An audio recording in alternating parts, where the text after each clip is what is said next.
राधे राधे साथियों। भगवत गीता की ये श्लोक भाग्य बदल सकते हैं हर किसी के। हे धनंजय, अर्जुन, कर्म ना करने का आग्रह त्याग कर यश अपयश के विषय में संबुद्धि होकर योग युक्त होकर कर्म कर, क्योंकि समत्व हो को ही योग कहते हैं। योग रहित पुरुष में निश्चय करने की बुद्धि नहीं होती और उसके मन में भावनाएं भी नहीं होती। ऐसे भाव रहित पुरुष को शांति नहीं मिलती, और जिसे शांति नहीं मिलती उसे सुख कहाँ से मिलेगा। भगवान प्रत्येक वस्तु में है और सबके ऊपर भी प्रबुद्ध व्यक्ति सिवाय ईश्वर के किसी और पर निर्भर नहीं करता। सभी काम छोड़कर बस भगवान में पूर्ण रूप से समर्पित हो जाओ, मैं तुम्हें सभी पापों से मुक्त कर दूंगा। शोक मत करो।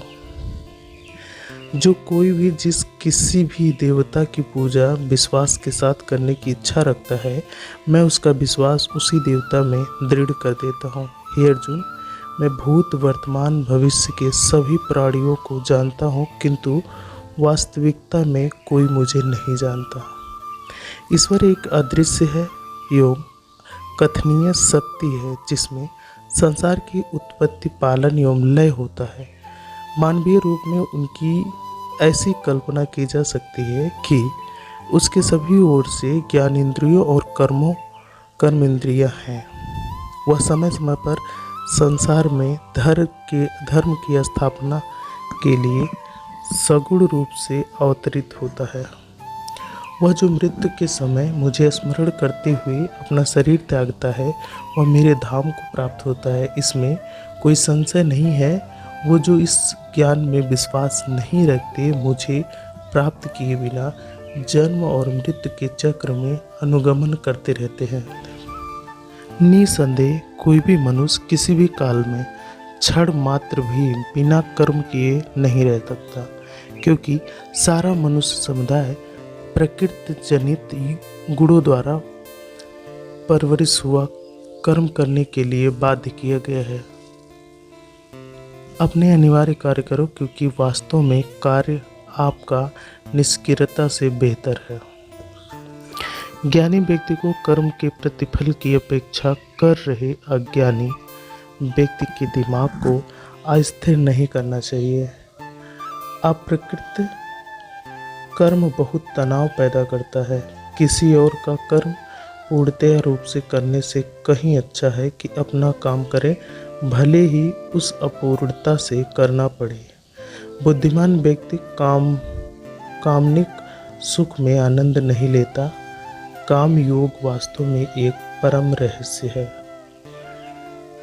संपूर्ण ब्रह्मांड मेरे ही अंदर है। मेरी इच्छा से ही यह फिर से प्रकट होता है और अंत मेरी इच्छा से ही इसका होता है। मेरे लिए कोई घृणित नहीं है, प्रिय भी नहीं है। जो व्यक्ति भक्ति के साथ मेरी पूजा करता है, वह मेरे साथ और मैं उसके साथ हूँ।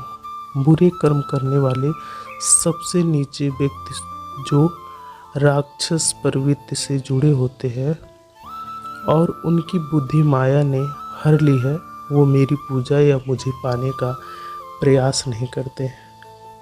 हे अर्जुन, कल्पों के अंत में सर्वभूत मेरी प्रकृति को प्राप्त होते हैं, अर्थात प्रकृति में लीन होते हैं, और कल्पों के आदि में उनको फिर से रचना है।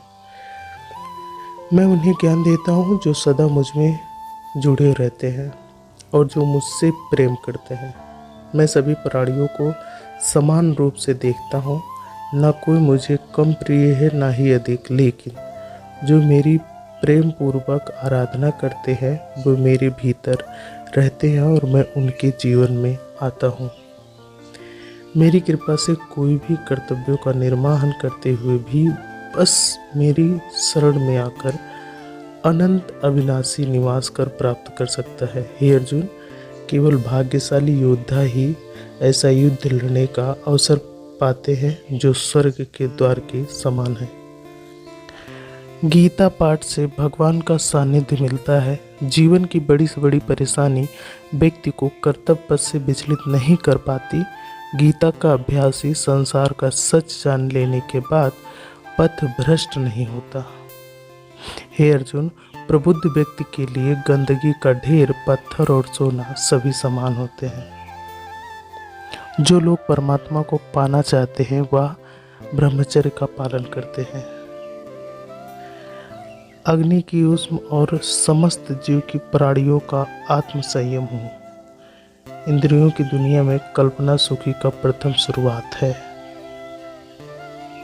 हे पार्थ, जिस भाव से सारे लोग मेरी शरण ग्रहण करते हैं उसी रूप में मैं उन्हें फल देता हूँ।